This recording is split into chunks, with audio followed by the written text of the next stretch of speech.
श्री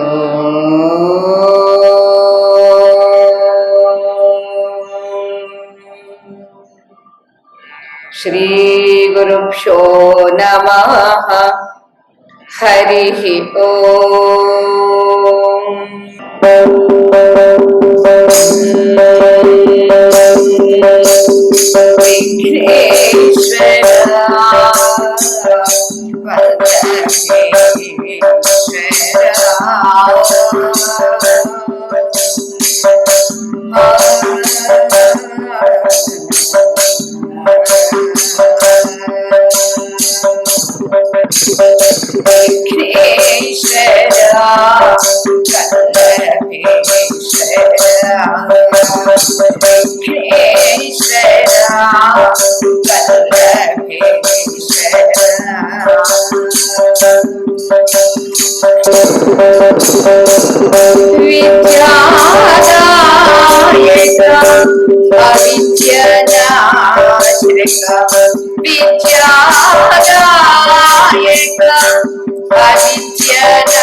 ప్రపంచ పరమాత్మ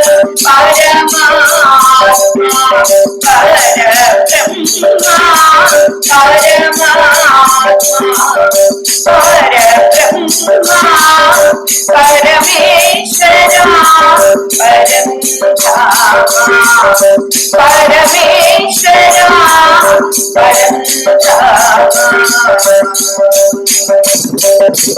జై గణేశ జై జై గణేశ జై గణేశ జై జై గణేశ జై గణేశ జై జై గణేశ జై గణేశ జై జై గణేశ జై గణేశ జై జై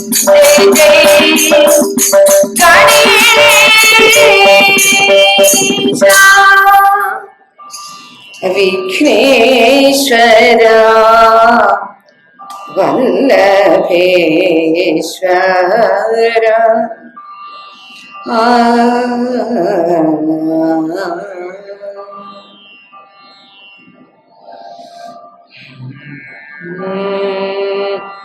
నారాయణం నమస్కృత్య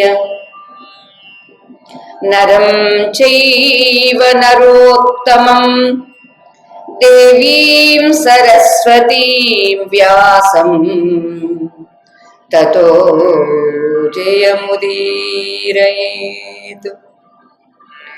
శుకరూప ప్రబోధ్యా సర్వశాస్త్ర విశారద ఏతత్ కథా ప్రకాశేన మదజ్ఞానం వినాశయ. శ్రీమద్భాగవతాఖ్యోయం ప్రత్యక్షః కృష్ణ ఏవ హి స్వీకృతోసి మయా నాథ ముఖ్యర్థం భవసాగరే. ప్రియ దివ్యాత్మ స్వరూపులరా, సంపూర్ణ శ్రీమద్ భాగవత సత్సంగానికి స్వాగతం.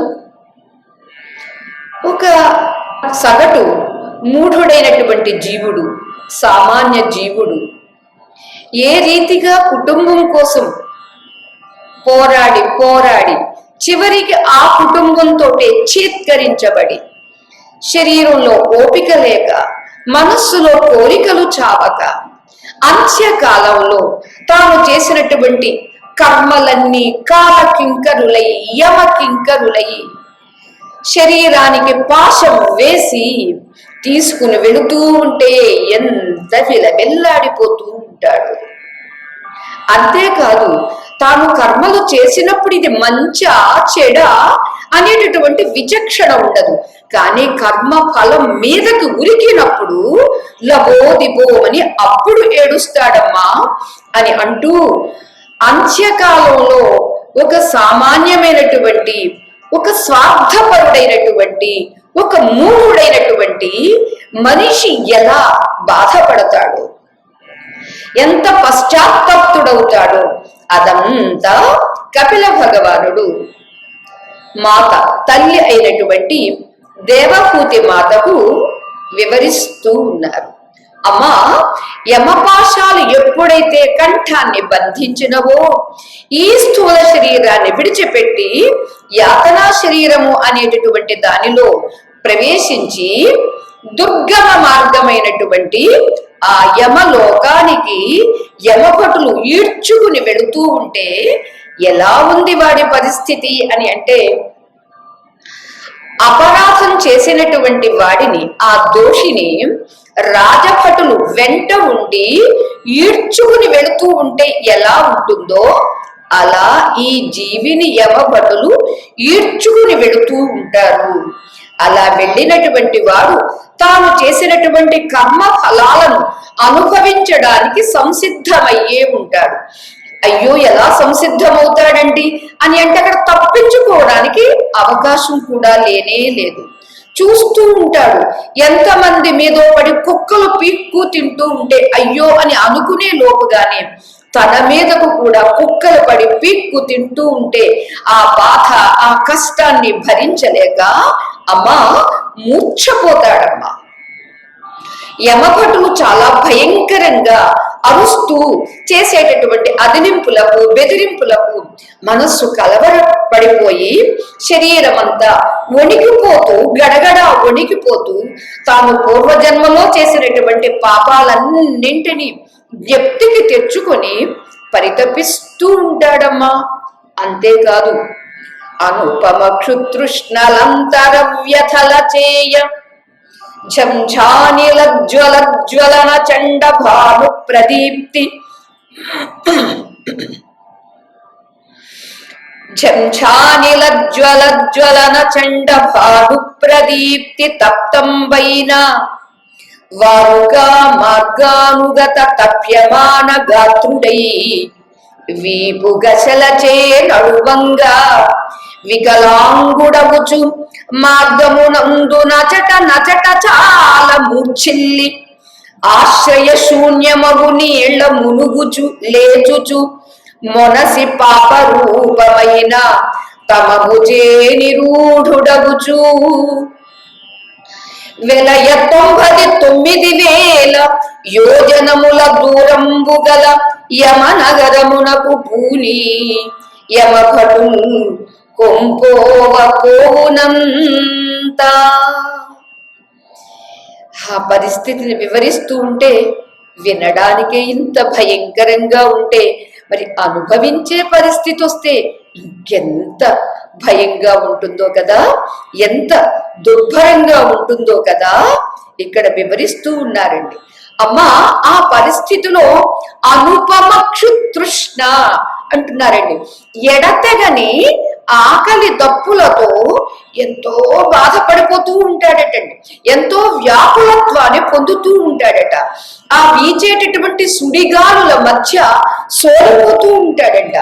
భగభగ మండేటటువంటి సూర్యకిరణాలకు వేడెక్కి మాడిపోతూ ఉన్నటువంటి ఆ ఇసుక ఎడారుల్లో కాళ్ళు కాలుతూ ఉంటే, నడవలేక నడవలేక నడుస్తూ ఉంటే, యమపట్లు కొరడా దెబ్బలు కొడుతూ ఉంటే ఆ దెబ్బలకు బొబ్బలెక్కినటువంటి వీపు కాస్త శిథిలమైపోతే, అంతేకాదు వీపుతో పాటుగా నడవలేక ఆయా అవయవాలన్నీ కూడా మార్గమధ్యంలో శిథిలమై పడిపోతూ ఉంటే మూర్ఛపోతూ ఉన్నాడండి. అంతేకాదు దిక్కుమాలిన నీళ్లు కనిపిస్తూ ఉంటే ఆ దాహానికి దానిలో పడిపోతున్నాడట. మునుగుదాము అని తాగుదామంటే కూడా వీలుగా లేదండి. ఈ రీతిగా పాపంలా క్రమ్ముకున్నటువంటి చిమ్మ చీకటిలో నుంచి 99,000 యోజనాల దూరంలో ఉన్నటువంటి యమ పట్టణానికి యమభటుల చేత తీసుకొని పోబడుతూ ఉన్నాడు. ఎంత దుర్భరమండి! 99,000 యోజనాల దూరం ఉందటండి. అంటే బహుశా మన భూలోకానికి నరకలోకానికి ఉన్నటువంటి ఆ డిస్టెన్స్ కూడా కొలిచిందనమాట అండి శాస్త్రం. శాస్త్రము అంటే ఏమిటండి? మనకు తెలియని దాన్ని తెలియచేసేదే శాస్త్రం.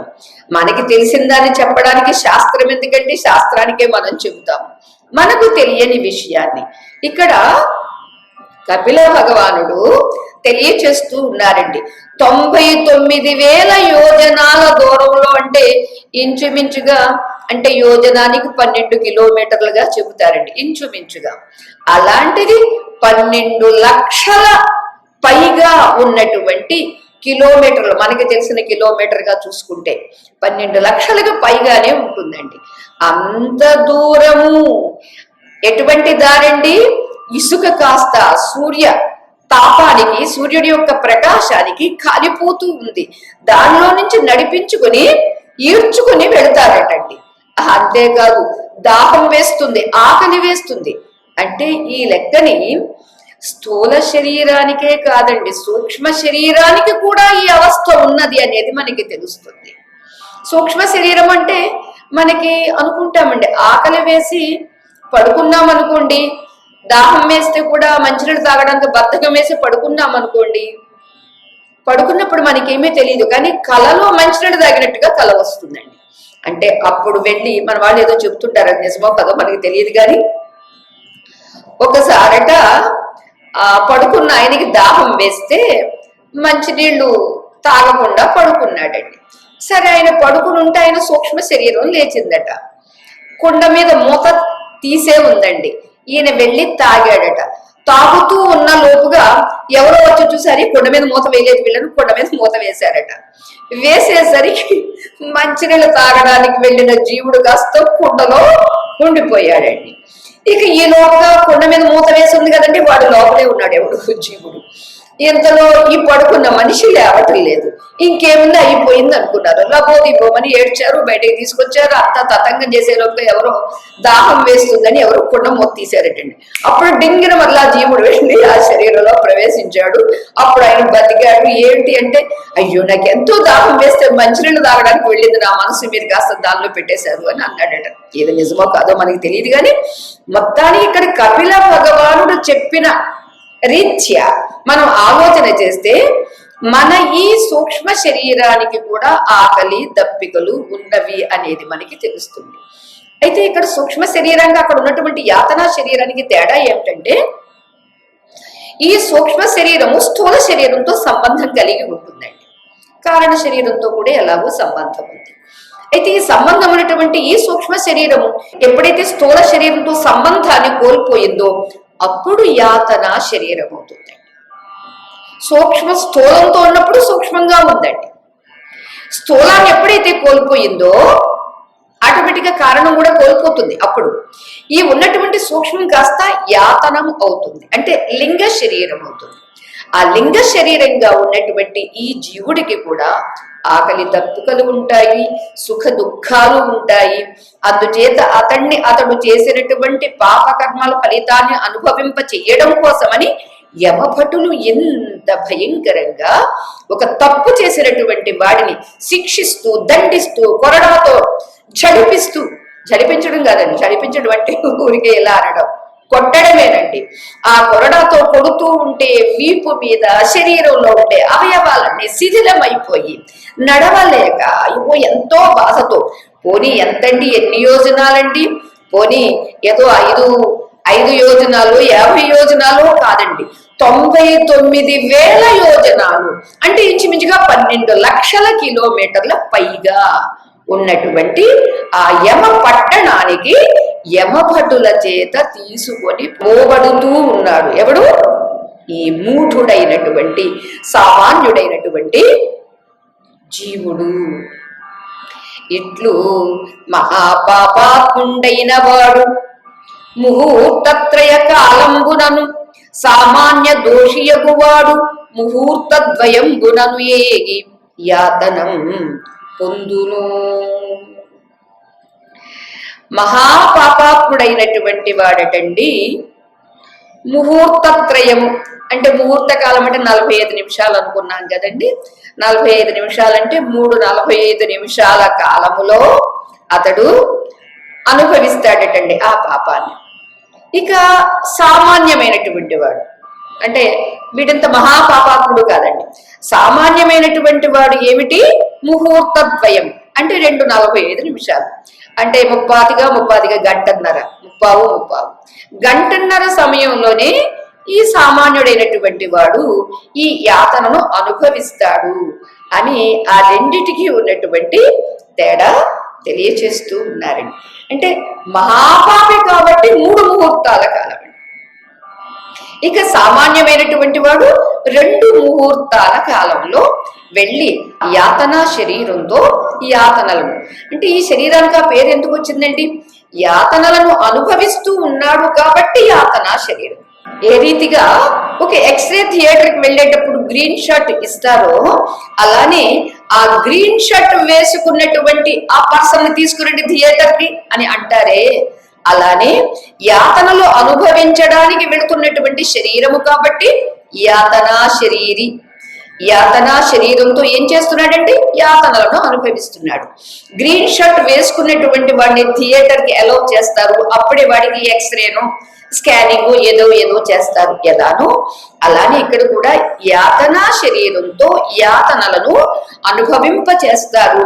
ఈ రీతిగా మహాపాపాత్ముడు 3 ముహూర్తముల కాలం, సామాన్యుడు 2 ముహూర్తముల సమయంలో ఆయా యాతనలను అనుభవిస్తారమ్మా అని అంటూ, పట్టుదురు కొరవులను వడిపెట్టుదు రసి పత్రికలను పెనుమంటల అందొట్టుదురొడళ్ళు నలియన్ మట్టుదుర పాప చిత్తు మత్తుం వెలుచన్.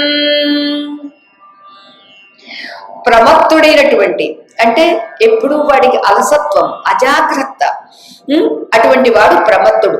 ఆ ప్రమత్తుడైనటువంటి ఆ పాపాత్ముని పట్టుకొని యమభటులు ఏం చేస్తారో ఇంకా వివరిస్తూ ఉన్నారండి. వినడానికి ఎంత భయంకరంగా ఉంది. మరి ఇక అనుభవించే పరిస్థితిలో ఆయా జీవులు ఏమైపోతారు అనేది ఆలోచిస్తే రామరామ నరకయాతన అంటూ ఉంటారు. అందుకనేనండి ఆ పాపాత్ముని పట్టుకుని కొరవులతో కాలుస్తూ ఉంటారండి. కొరవలు అంటే తెలుసు కదండి, ఇలా కాగడాలు అంటారు కదా, వాటితో కాలుస్తూ ఉంటారట. మనకు తెలిసిన కాగడ ఏదో ఎంతే ఉంటుందండి, మరి యమలోకంలో కాగడాలు ఇంకా ఎంత పవర్ఫుల్ గా ఉంటాయో. అంచేత కొరవలతో కాలుస్తారట, చురకత్తులతో గుచ్చుతారండి. మరి ఏదైనా సూదితో ఇలా ఏదైనా గుచ్చుతామనుకోండి, మీరు ఏదో సొరకాయ అలాంటిది ఏదో చేస్తుంటే దానికి ఇలా పొడుస్తూ ఉంటారు కదండి, లోపల ఏదో ఆయిల్ పేర్చాలని. అలా సురకత్తులతో ఈ ప్రాణి యాతనా శరీరాన్ని గుచ్చుతూ ఉంటారటండి. అంతేకాదు భగభగా మండేటటువంటి మంటల్లో పడేస్తారటండి. మనం భోగి మంట వేస్తామండి, భోగి మంటలో పనికిరానివన్నీ తీసి దానిలో వేస్తూ ఉంటామండి. అలా ఈ పాపాత్ముడి యొక్క యాతనా శరీరాన్ని భగభగా మండేటటువంటి మంటల్లో పడేస్తారట. అంతేకాదు ఒళ్ళంతా చిల్లులు పడేట్టుగా చితగా బాగుతారటండి, చితగా పడుస్తారటండి. అందుకనేనండి ఇలాంటివి తెలిస్తే ఒక పాప భీతి ఉంటుందండి, దైవ ప్రీతి ఉంటుందండి.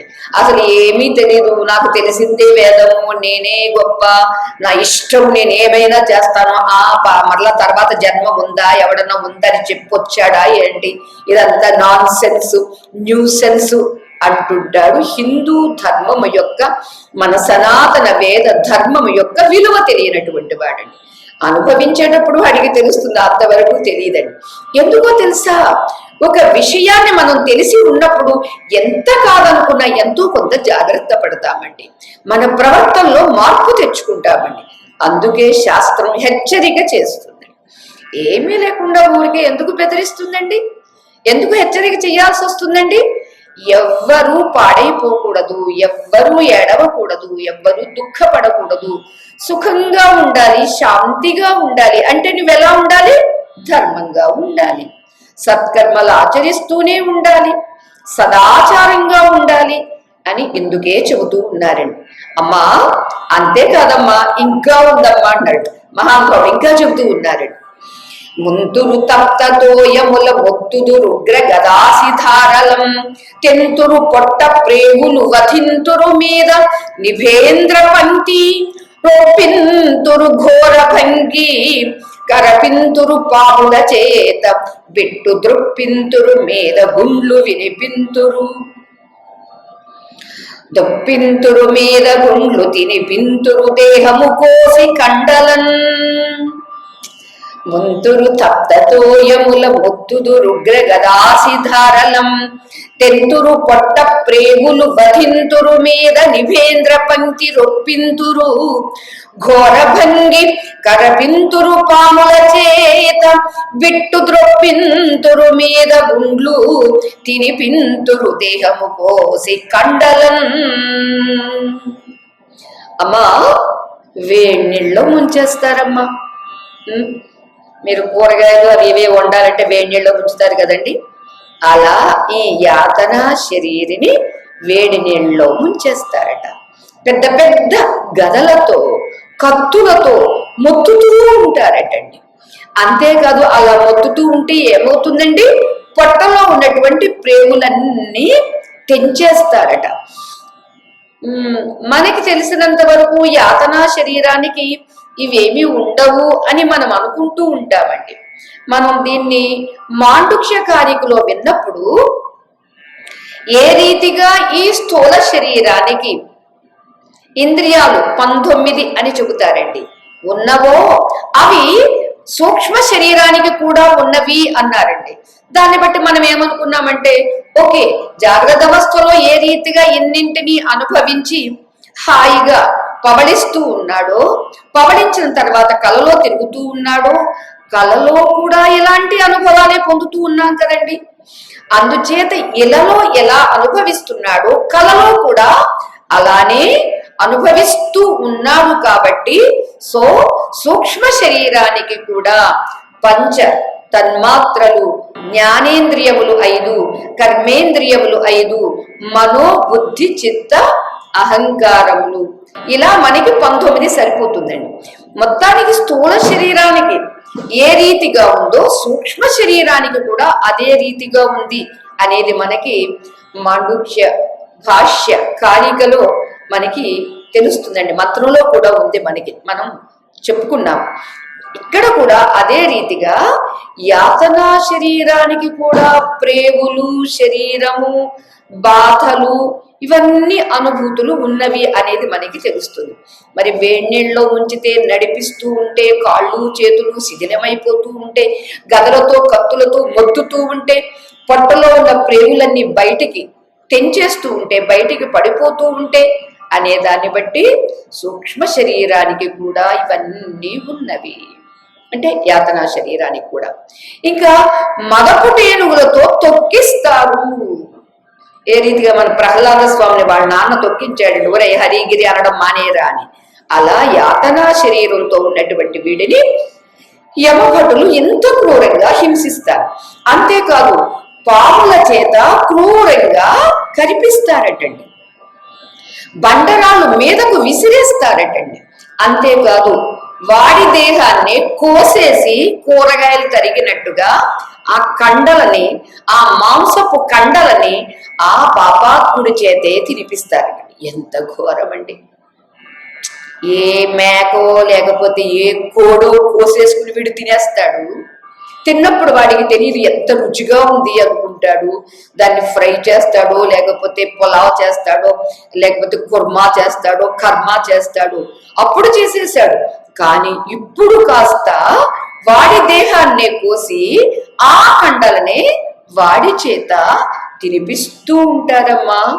ఇంత భయంకరంగా ఉంటుందమ్మా ఆ నరక లోకంలో అని అంటూ, మరియు కుటుంబ పోషణంబున కుక్షింభరుండగుచు అధర్మపరుండై, భూతద్రోహంబున అతి పాపుండై, నిరయంబును పొంది నిజధనంబులు గోలుపడి మొరబెట్టు ఆ పన్నుని చందంబునం, పరస్పర సంబంధంబునం కల్పింపబడిన తమిశ్రాంతతామిశ్ర రౌరవాదులకు నరకంబులంపడి తీవ్రంబులైన బహుయాతనలను అనుభవించి క్షీణ పాపుండై పునః నరత్వంబును పొందులని చెప్పి వెండియు ఇట్లనియే. అమ్మా, ఆ పాపాత్ముడు తాను బ్రతికి ఉన్నప్పుడు సంసార పోషణ కోసమని పడరాని పాట్లు పడుతూ ఉంటాడమ్మా. తన పొట్టని తన కుటుంబాన్ని పోషించడం కోసమని అధర్మ మార్గంలోనే నడుస్తూ ఎన్నో ప్రాణులను హింసిస్తూ మహాపాపం మూట కట్టుకున్నాడమ్మా. అందుకనే ఆ ఫలితాన్ని యమలోకానికి పోయి అక్కడ తన సొమ్మును కూడా పోగొట్టుకొని మొరపెట్టుకునేటటువంటి దిక్కులేని దీనుడిలా ఆక్రోశిస్తూ ఒకదాని వెంట ఒకటిగా తామిశ్రం అంధతామిశ్రం రౌరవం, అంటే వీటిలో వెరైటీస్ అనమాట అండి. ఒకదాన్ని మించి మరొకటి ఇంకా ఘోరంగా, ఇంకా దుర్భరంగా ఉంటుందన్నమాట అండి. అంచేత తామిశ్రం అంధతామిశ్రం రౌరవం అనేటటువంటి ఆయా నరకాలలో పడి సహింపరానటువంటి అనేక బాధల్ని అనుభవిస్తూ తన పాపాలన్నీ తరిగిపోయిన తరువాత, చూడండి, ఇన్నింటినీ అనుభవిస్తే తప్ప తరగదనమాట అండి వారు చేసినటువంటి పాపం. అలాంటి ఆ పాపాలన్నీ తరగాలి అంటే ఇన్ని బాధల్ని అనుభవిస్తూ ఉంటారు.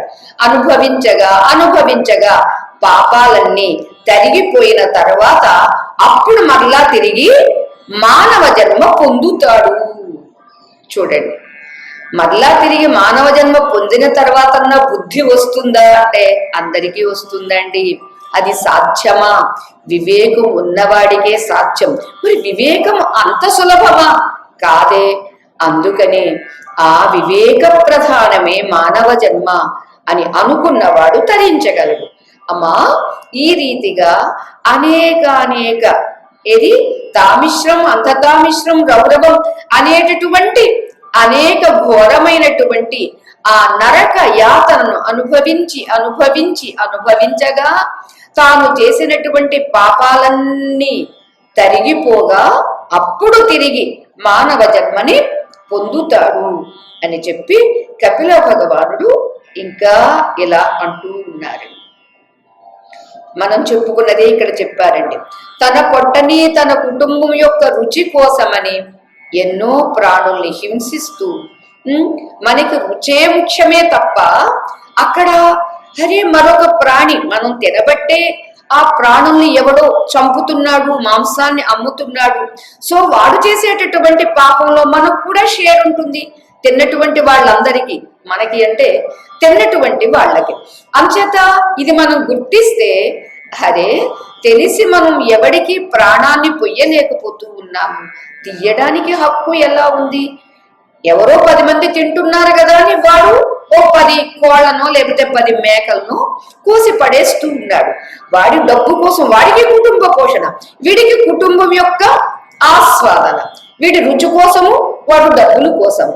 ఏ రీతిగా ఎవరు చేసినప్పటికీ కర్మ ఫలము ఊరికే పోదు, అది అనుభవించక తప్పదమ్మా అని చెబుతూ కైకొని మరి పూర్వ కర్మ అనుగుణమున శశ ప్రకాశకుండీశ్వరుండు ఘటకుండు కావునా క్రమర జీవుండు దేహ సంబంధంబు తివిరి తాల్ప దొరకొని పురుషరేతో బిందు సంబంధి అయి వధూ గర్భంబునందు చొచ్చి కైకొని ఒక రాత్రి కలిలంబు పంచరాత్రంబుల బుద్భుదమును దశమ దివసమందు కర్కంధువంత యౌనంత మీద బేసియగు అంత మీదట పేర్చియుండ కల్పమగునొక్క నెల మస్తకమును మాసయమళమైనను కరచరణములు కొడము.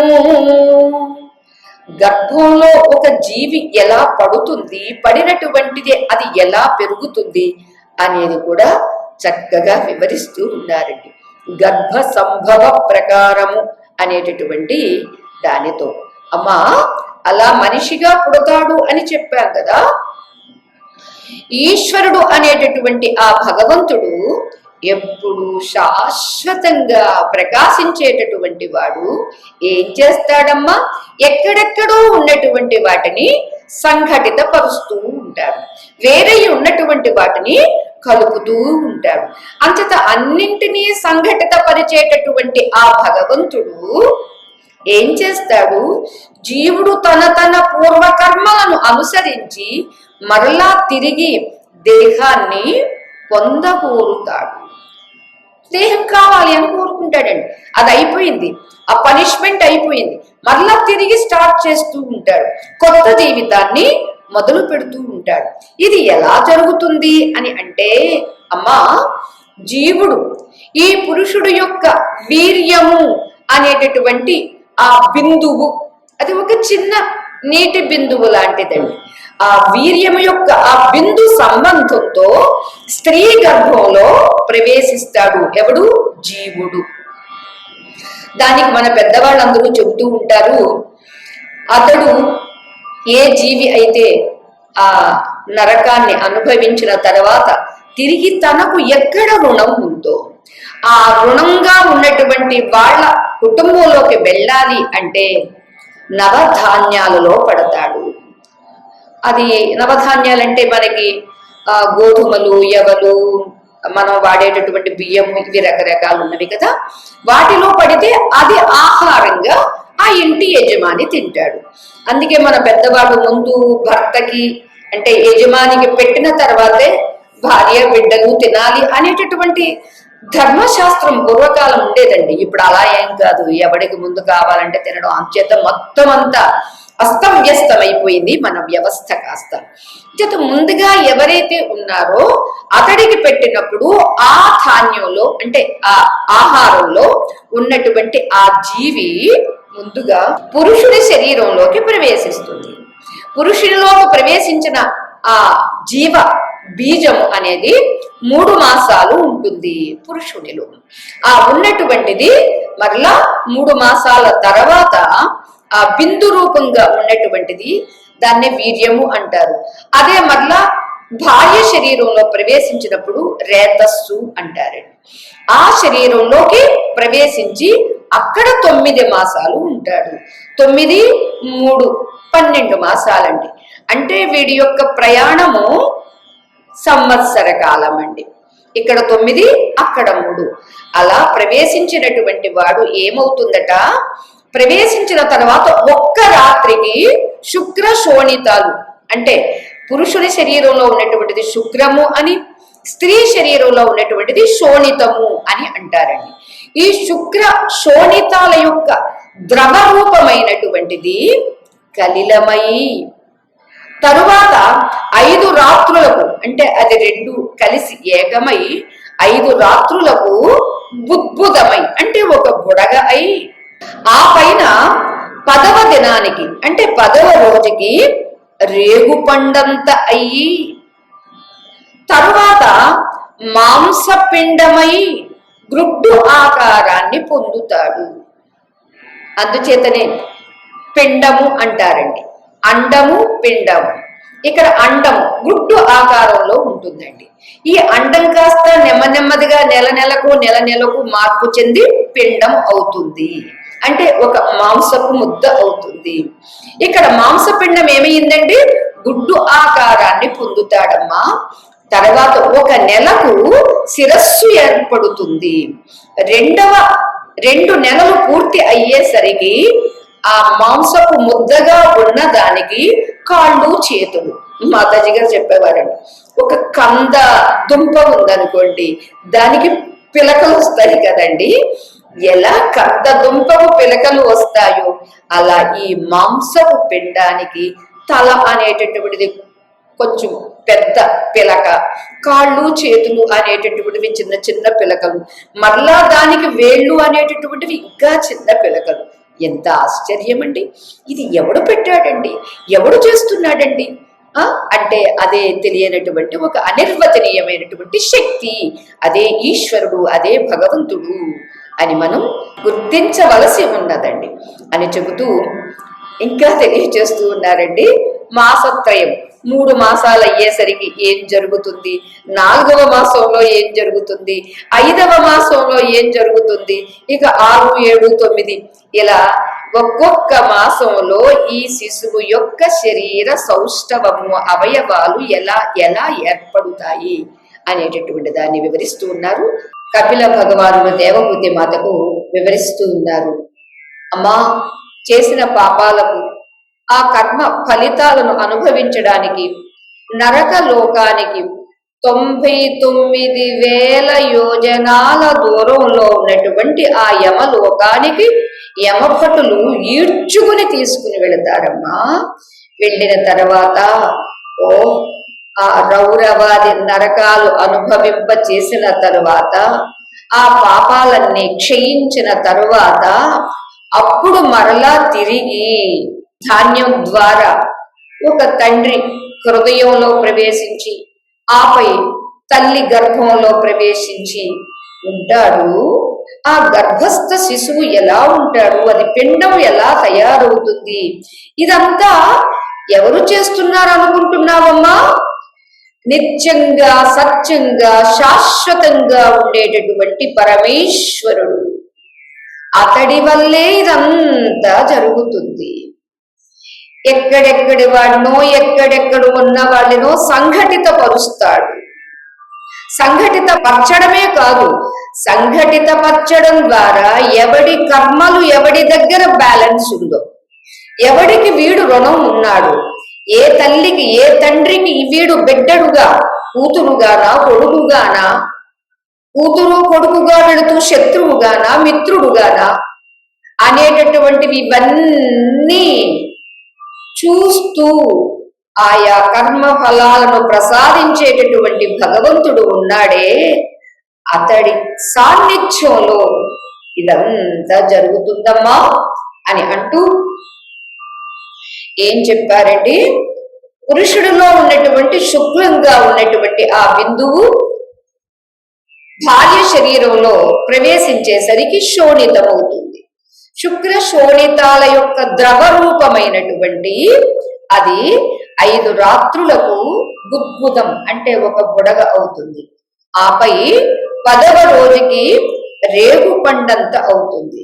ఆ తర్వాత మాంసపిండమై గ్రుడ్డు ఆకారాన్ని పొందుతుంది. 1 నెలకు శిరస్సు ఏర్పడుతుంది.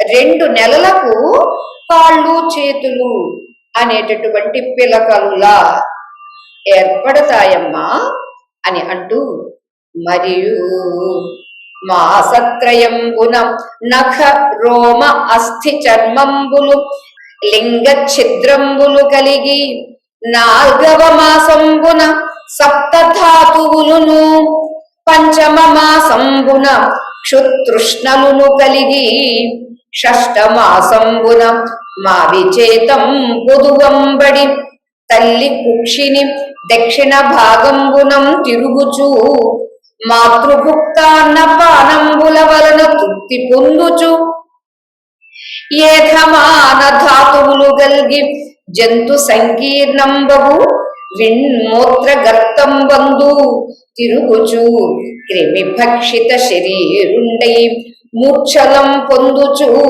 తల్లి భక్షించిన కటు తిక్త ఉష్ణ లవణ క్షార ఆమ్లాది ఉల్బణంబులైన రసంబుల చేత పరితప్తాంగుండగుచు జరాయువున కప్పంబడి బహిఃప్రదేశంబునందు ఆత్రంబుల చేత బద్ధుండై కుక్షియందు శిరంబు మోపికొని భుగ్నంబైన పృష్టగ్రీవోదరుండై స్వాంగ చలనంబునందు అసమర్థుండగుచు పంజరం బంధుండు శకుంతంబు చందంబున నుండి దైవకృతంబైన జ్ఞానంబునం పూర్వజన్మ దుష్కృతంబుల తలంచుచు దీర్ఘ ఉచ్ఛ్వాసంబు చేయుచు ఏ సుఖలేశంబునం పొందక వర్తించు అంత 7వ నెలయందు లబ్ధ జ్ఞానుండై చేష్టలు కలిగి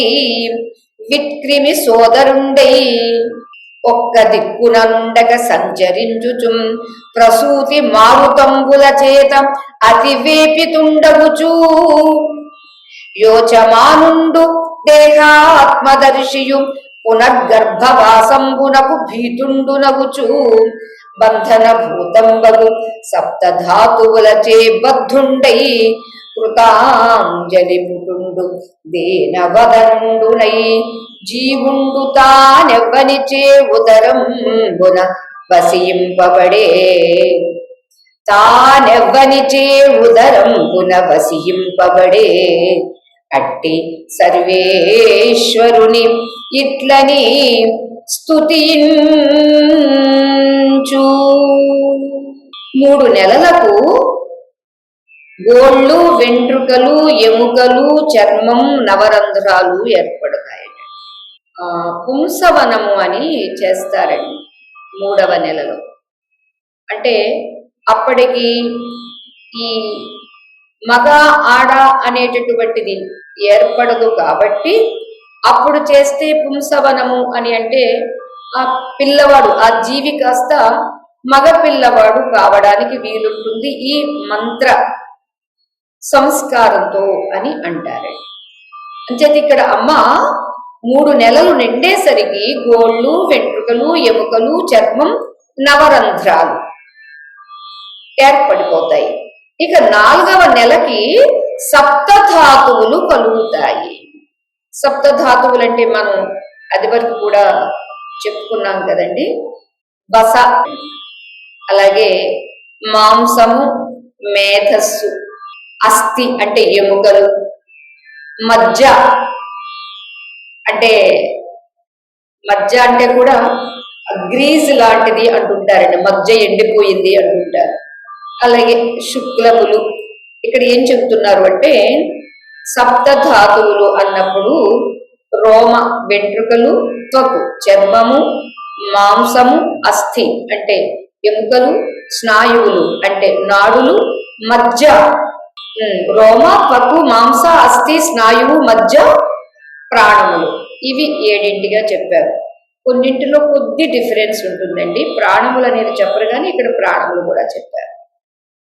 ఇక ఈ రీతిగా 4వ మాసంలో ఈ సప్తధాతువులు ఏర్పడుతున్నవి. ఇక 5వ మాసంలో ఏమిటి అని అంటే ఆకలి దప్పికలు ప్రారంభమవుతాయట. ఈ ఆకలి దప్పికలు మరి ఎలా తీసుకుంటాడండి అని అంటే తల్లి తీసుకునే ఆహారం వల్లే తృప్తి పడుతూ ఉంటాడట. ఇక 6వ నెలలో మావి అంటే 6 నెలల వరకు తను డైరెక్ట్ గానే శరీరం ఉంటుందన్నమాట అండి, ఏర్పడుతుంది. 6వ నెలలో మావి అనేటటువంటి ఒక బుడగ, ఒక బెలూన్ లాంటిది. మనకి ఎయిర్ పిల్లో ఎలా ఉంటుందో అలా ఇక్కడ ఇంకా ఎయిర్ పిల్లో చాలా స్ట్రాంగ్ గా ఉంటుందండి. కానీ ఇక్కడ మావి బహుశా ప్రసవ వేదన అనుభవించి ప్రసవించిన తల్లులైన మీ అందరికీ అది అనుభవం ఉంటే ఉంటుంది. మావి అనేది చాలా ట్రాన్స్పరెంట్ గా ఉంటుంది. మనం మనుషులకేమో తెలియదు కానీ ఆవు ప్రసవించినప్పుడు చూస్తే ఆ మావి అనేది బిడ్డ పుట్టిన తర్వాత ఒక బుడగలాగా పడేస్తుందండి. అలా మావి చేత కప్పబడి ఎప్పుడు 6వ నెలలో తల్లి కడుపులో కుడివైపున తిరుగుతూ ఉంటాడట. అందుకనే తల్లి కూడా ఆ మూవ్మెంట్స్ తెలుస్తాయి అంటారు. ఇక ఎలా మరి ఇతడికి ఆకలి దప్పిక వేస్తుందన్నారు కదా అని అంటే తల్లి తీసుకున్నటువంటి ఆహారంతో, తల్లి తిన్న అన్నంతో, తల్లి త్రాగినటువంటి నీటితోటే తృప్తి పడుతూ ఉంటుంది ఆ ప్రాణి. అంతేకాదు వాత, పిత్త, శ్లేష్మములు అనేటటువంటి వాటిల్లాగానే ధాతువులు కూడా అభివృద్ధి చెందుతూ ఉంటాయి ఆ శిశువుని. ఇక ఆ లోపల ఉన్నటువంటి గర్భం ఎలాంటిది? మలమూత్రాల గుంటలు. ఆ మలమూత్రాల గుంటల్లోనే పొర్లుతూ ఆ మలమూత్రాల్లో ఉన్నటువంటి క్రిములు ఈ శరీరం అంతా ప్రాకుతూ బాధ పెడుతూ ఉంటే మూర్ఛపోతూ ఉంటాడట. మరలా మెలకు వస్తుంది, మరలా పుడుతూ ఉంటాయి, మరలా మూర్ఛపోతూ ఉంటాడు. అంతేకాదు తల్లి నాకు ఇష్టము అని కాస్త ఆవకాయ పచ్చడి అన్నం బాగా తిన్నదనుకోండి, మునగా కలుపుకొని ఆ కారము, ఆవిడ తిన్నటువంటి కారము, ఆవిడ తిన్నటువంటి చేదు, ఆ ఉప్పు, ఆ పులుపు ఇవన్నీ చాలా తీవ్రంగా ఉంటాయి. కాబట్టి ఆ రసాలన్నీ పచ్చి పుండులాగా ఉన్నటువంటి ఈ శిశువు యొక్క అవయవాలన్నీ తప్పింప చేస్తాయి. అంటే మంట పుడుతుంది. మన వాళ్ళు ఎక్కడన్నా తింటే వెంటనే కారం వెయ్యి అంటారు. వెంటనే కారం వేస్తే ఎంత కంట్రోల్గా ఉందామన్నా కుదురుగా ఉండలేరండి, ఎగురుతారండి. ఎందుకని? అంత పచ్చి పుండులాగా ఉన్నదాని మీద కారం వేస్తే మంట రాదండి. అలాంటిది పాపం ఈ ప్రాణికి శరీరం అంతా పచ్చి పుండు కదండి.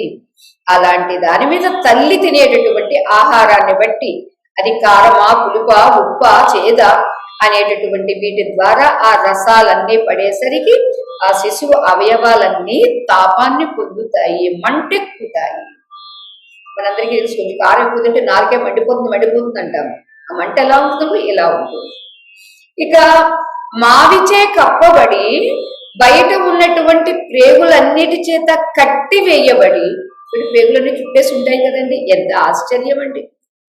ఎలా తయారవుతుంది, ఎలా ప్రసవిస్తుంది, ప్రసవించేటప్పుడు ఆ తల్లి ఎంత దుర్భర వేదనను పొందుతుంది. తల్లేనా, ఆ శిశువు కూడా ఎంత బాధపడతాడు, ఎన్ని దేవుళ్లకు మొక్కుకుంటాడు, అది ఇక్కడ వివరిస్తూ ఉన్నారు.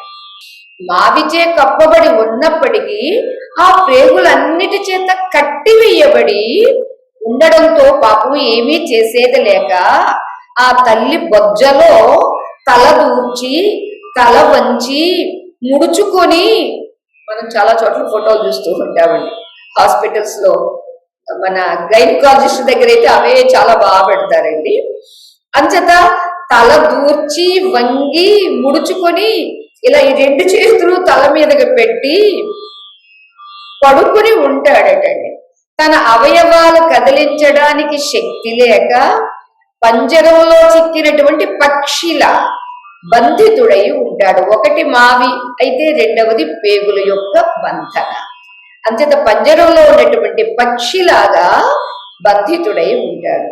అంతేకాదు దైవదత్తమైనటువంటి తెలివితో, అంటే అప్పుడు ఆ తెలివి ఆ ప్రాజ్ఞ ఉండబట్టి కాస్త ఓర్చుకుంటాడనమాట. అది కూడా లేకపోతే ఇక ఏం చేస్తాడండి పాపం, స్వతంత్రుడా కాదు. అంచేత దైవదత్తం అయినటువంటి తెలివితో వెనకటి జన్మలలో తాను చేసినటువంటి పాపాలను అన్నింటినీ తలుచుకుంటూ, అయ్యో రామ ఇన్ని పాపాలు చేశాను కదా, అది ఎలా చేశాను కదా, ఏం చేసేది అని నిట్టూర్పులు విడుస్తూ ఉంటాడటండి ఆ జీవుడు. అంతేకాదు ఎన్నిసార్లు నిట్టూర్పు విడిచినప్పటికీ కించిత్తు కూడా సుఖాన్ని పొందలేకుండా ఉంటున్నాడు. ఇలా ఉండగా ఉండగా 7వ నెలలో జ్ఞానం కలుగుతుంది. కలిగినటువంటి జ్ఞానంతో, అంటే 7వ నెల వరకు తాను అవ్యక్తంగా పాపం పైకి చెప్పుకోలేక, నోరు లేక, మనసైతే ఉంది కదండి. ఆ సూక్ష్మ శరీరం అనేటటువంటిది ప్రతి జన్మలోనే ఉంటుంది, జన్మ నుంచి మరొక జన్మ ఎత్తేటప్పుడు కూడా ఉంటుంది. అంచేత ఇన్ని ఫీలింగ్స్ ఆ ప్రాణికి ఉంటూనే ఉంటుంది. దైవదత్తమైనటువంటి తెలివితో ఈ శరీరం యొక్క నిర్మాణం పూర్తి అయ్యేసరికి ఏమీ చెయ్యలేక తల ఉంచుకొని 2 చేతులు తల మీద పెట్టుకుని నమస్కరిస్తూ, ఖాళీ లేక ఆ బొజ్జలు ఏమీ స్పేస్ లేక ఉంచుకొని తల్లి బొజ్జలోనే తాను తల దూర్చి తల వంచి ఇరుకుగా ఉంటాడు. అంతేకాదు అటు ఇటు ఒకే చోట ఉండలేకట తిరుగుతూ ఉంటాడట. ఎందుకు తిరుగుతూ ఉంటాడండి అని అంటే, ఎంత జ్ఞానం కలిగి ఉన్నప్పటికీ ఆ కదలికలు కలుగుతూ ఉన్నవి అని అంటే, పాపం తల్లి కదులుతూ ఉన్నాడు బిడ్డ అని అనుకుంటుంది. కానీ ఆ కదిలేటటువంటి బిడ్డ పరిస్థితి ఇక్కడ వివరిస్తూ ఉన్నారండి. తల్లి శరీరంలో బొజ్జలో ఉన్నటువంటి మలము, ఆ మలములో ఉన్నటువంటి క్రిములతో, అంటే పురుగులతో కలిసిమెలిసి ఒకే చోట ఉండాల్సి వచ్చింది కాబట్టి అవి పుడుతూ ఉంటే కదలకుండా ఉండలేక ఆ కడుపులో అటు ఇటు ఇటు అటు తిరుగుతూ ఉంటాడట. ఇక ఆ గర్భ వాయువులకు కంపించిపోతూ దేహాత్మ దర్శనం కలిగి, అంటే అరేరే ఎన్ని జన్మలు ఎత్తాను ఇప్పటికీ, మరలా ఇప్పుడు ఇంకో జన్మ ఎత్తబోతూ ఉన్నాను, దీని నుంచి నాకు విడుదల కావాలి అని విమోచనాన్ని యాచిస్తూ ఉంటాడటండి, అడుక్కుంటాడనమాట.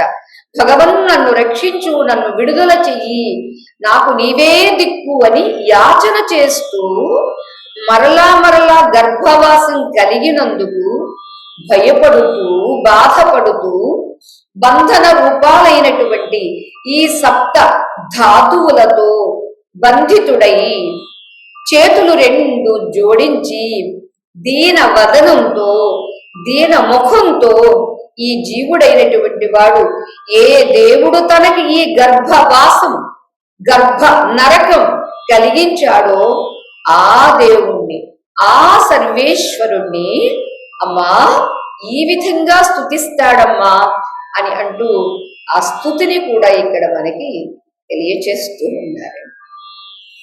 అనయమును భువన రక్షణమునకై స్వేచ్ఛానురూపమున పుట్టెడి విష్ణుని భయ విరహితమగు పదవనజయుగం వర్ధిగొంతు వారని భక్తిన్. ఎల్లప్పుడూ కూడా లోకాలను అన్నింటినీ రక్షించడానికి తన ఇచ్ఛానుసారం తన స్వేచ్ఛగా అవతారాలు ఎత్తుతూ ఉండేటటువంటి ఆ భగవంతుడు, ఆ పరమేశ్వరుడు, ఆ శ్రీహరి యొక్క పాద పద్మాలను భక్తితో అనురక్తితో ఆరాధిస్తాను. ఆ పాదాలే నాకున్నటువంటి ఈ భయాన్ని, భవబంధాన్ని పటాపంచులు చేస్తాయి అని ప్రార్థిస్తూ ఉన్నాడటండి. ప్రార్థిస్తూ ఉంటాడట ఆ జీవుడు అమ్మ గర్భంలో ఉండగా. అది యునుగాక పంచభూత విరహితుండయ్యు పంచభూత విరచితంబైన శరీరంబునందు కప్పంబడి ఇంద్రియ గుణార్థ చిదాభాస జ్ఞానుండైన నేను. అమ్మా, అంతేకాదు పంచభూతాలు లేకున్నా పంచభూతాలతో ఏర్పడినటువంటి ఈ శరీరంతో కప్పబడి ఇంద్రియ గుణాలు, ఇంద్రియార్థాల అస్తిత్వం తెలిసి తెలియని ఆభాస జ్ఞానం కలిగినటువంటి నేను అని ఇంకా వివరిస్తూ ఉన్నారండి. అంటే ఇదంతా ఎవరు? జీవుడి ప్రార్థన ఇక్కడ స్వామి మనకు వినిపిస్తూ ఉన్నారు. ఎవ్వడు నిఖిల భూతేంద్రియమయమగు మాయావలంబున మహిత కర్మబద్ధుడై వర్తించు పగిది దందహ్యమానంబు జీవ చిత్తంబునందు అవికారమై దందహ్యమానంబు జీవ చిత్తంబునందు అవికారమై శుద్ధమై అఖండ జ్ఞానమున నుండు వానికి ముఖ్య చరితునకు అకుంఠిత శౌర్యునకు పరం జ్యోతికి సర్వజ్ఞునకు ఉపాశాంతమతికి కడగియు ప్రకృతి పురుషుల కంటే పరముడైన వానికి మృక్కెదా అస్మదీయ దుర్భర ఉదగ్ర భీకర గర్భ నరక వేదనల చూచి శాంతి గావించు కొరకు. ఆ గడి దాటి వచ్చేసినప్పుడు తెలియదండి, మర్చిపోవడం జరుగుతుందండి. అక్కడ ఉన్నంత వరకు లబోదిబోమని అయ్యయ్యో రామరామ ఈ గర్భ నరకం వద్దు, ఇక ఎప్పుడూ వద్దు అని భగవంతుణ్ణి ప్రార్థిస్తూ ఉంటాడట ఆ జీవుడు. ఏ దేవుడు సమస్త జీవరాశుల్లో పంచేంద్రియాలతో పంచభూతాలతో నిండి ఉన్నటువంటి మాయను అంగీకరించి కర్మబంధాలకు లోబడి ఉన్నట్లు కనిపిస్తాడో, ఎవరు? ఏ దేవుడు? దహించుకుపోతూ ఉన్నటువంటి ఈ జీవుని చిత్తంలో అవికారుడై పరిశుద్ధుడై అఖండ జ్ఞాన స్వరూపుడై భాసిస్తూ ఉంటాడు.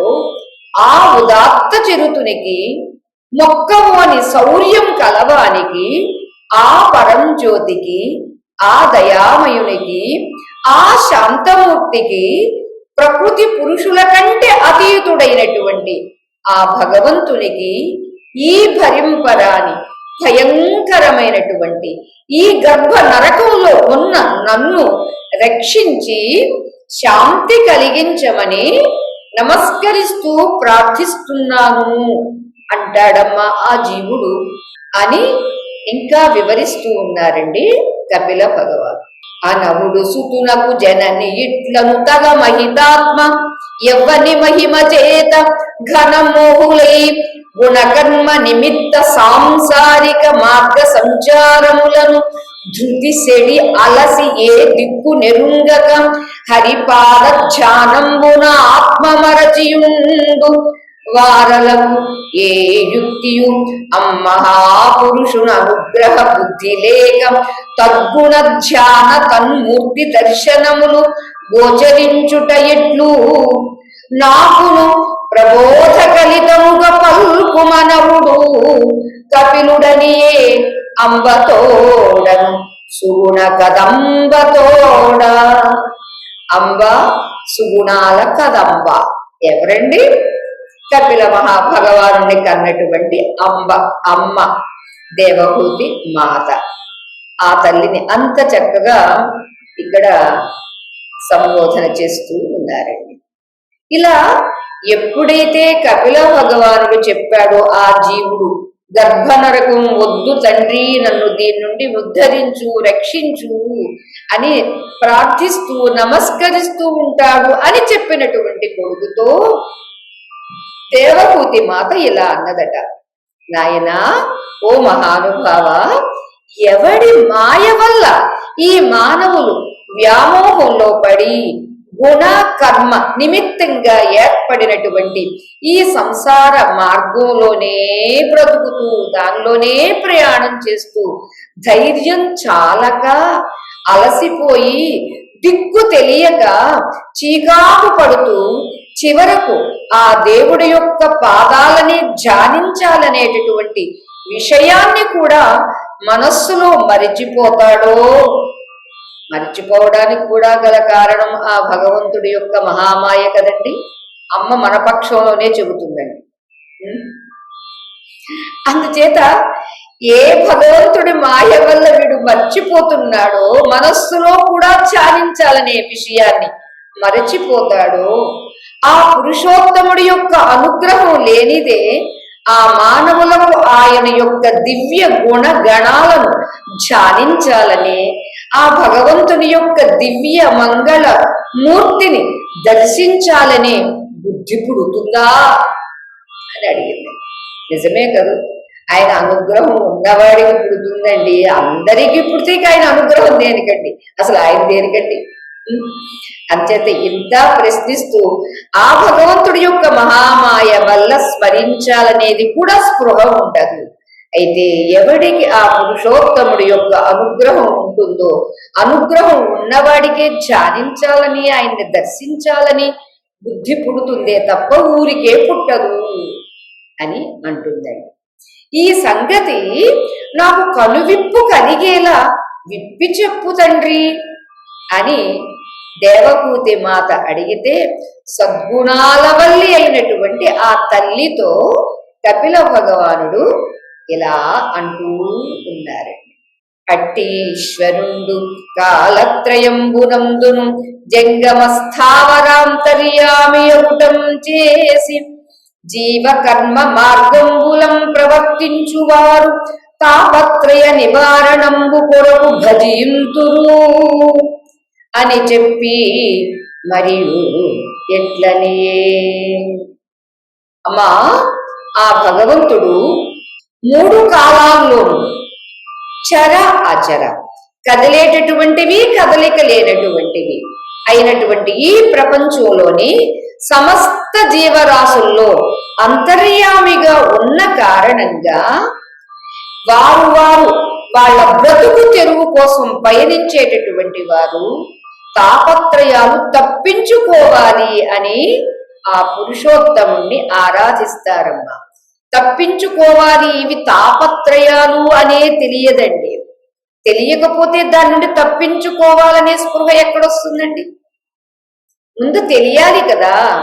ఇవి తప్పించేటటువంటి త్రయము మూడున్నవి అని తెలిస్తే, అబ్బో ఈ మూడింటి వల్ల నాకు చాలా ఇబ్బందిగా ఉంది, నేను ఈ మూడింటి నుంచి తప్పించుకోవాలంటే ఏం చెయ్యాలి స్వామి భగవన్ అని అప్పుడు భగవంతా అని దేవుణ్ణి ప్రార్థిస్తాడు తప్పించుకోవాలని.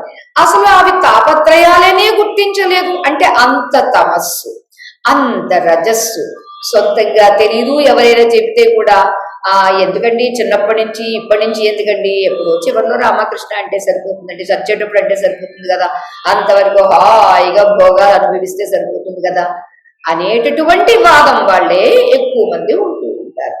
అంచేత అమ్మా ప్రతి జీవరాశిలో అంతర్యామిగా ఆ భగవంతుడే ఉన్నాడు.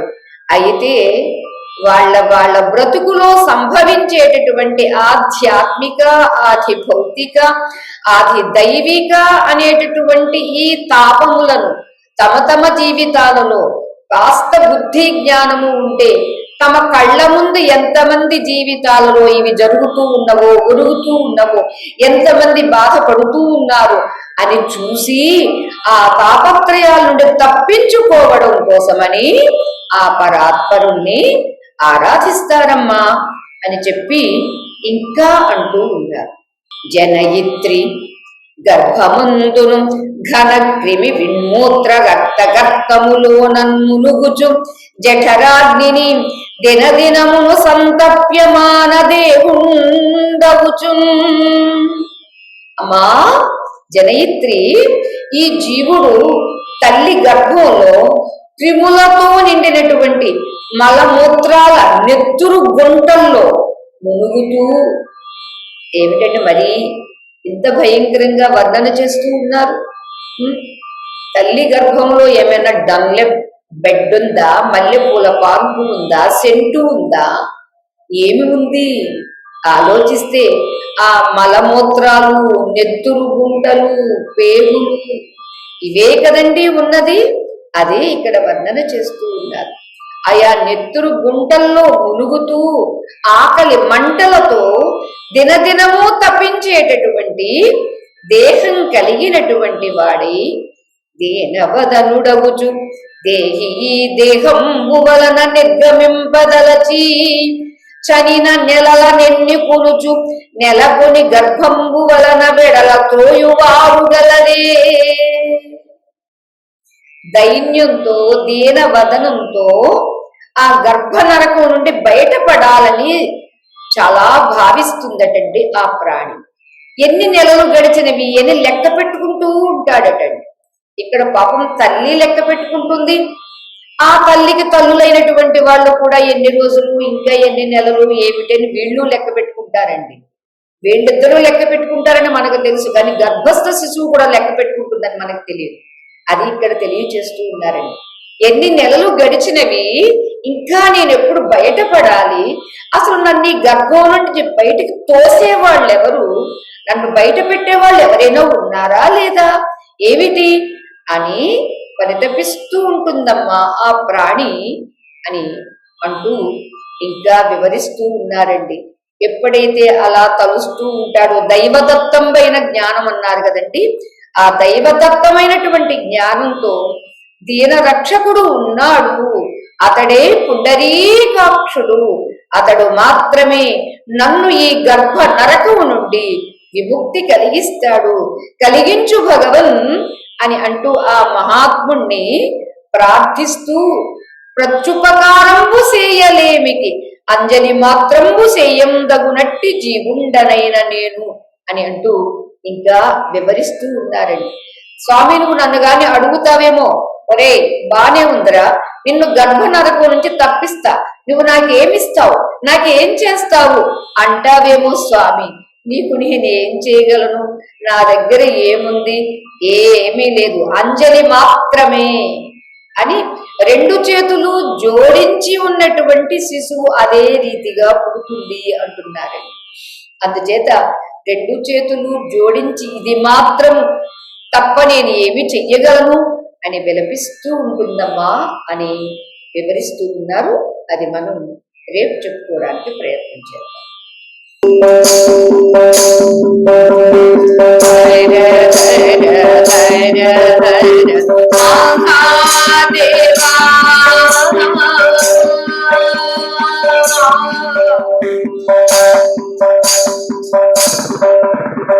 శివ శివ శివ శివ సదా శివ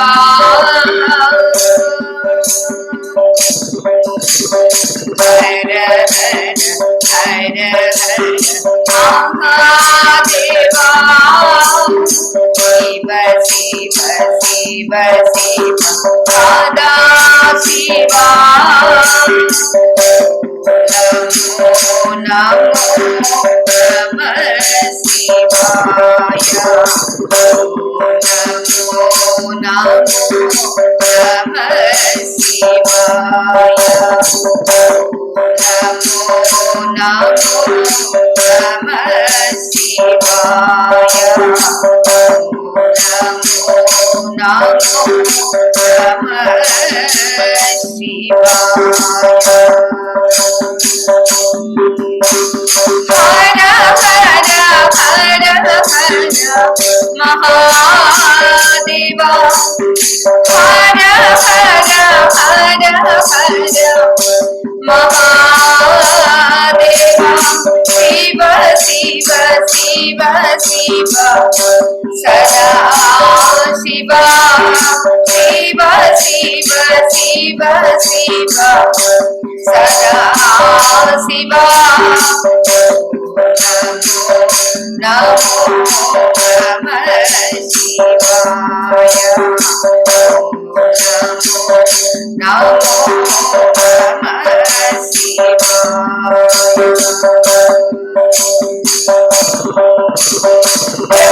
ब्रह्मा विष्णु सुरार्चिताय ॐ नमो नमो नमः शिवाय ब्रह्मा विष्णु सुरार्चिताय ॐ नमो नमो नमः शिवाय उमा गणेश शरवण सेवित उमा गणेश शरवण सेवित ॐ नमो नमो नमः शिवाय ॐ नमो नमो नमः शिवाय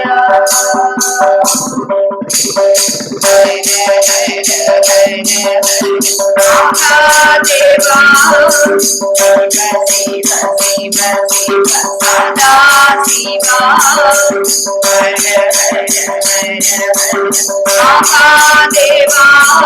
शिव शिव शिव सदा शिवा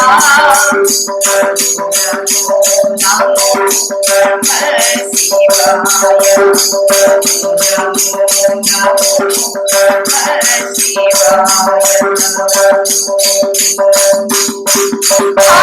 हर हर महादेवा हर हर हर हर महादेवा शिव शिव शिव शिव सदा शिवा शिव शिव शिव शिव सदा शिवा नमो नमः शिवाय नमो नमः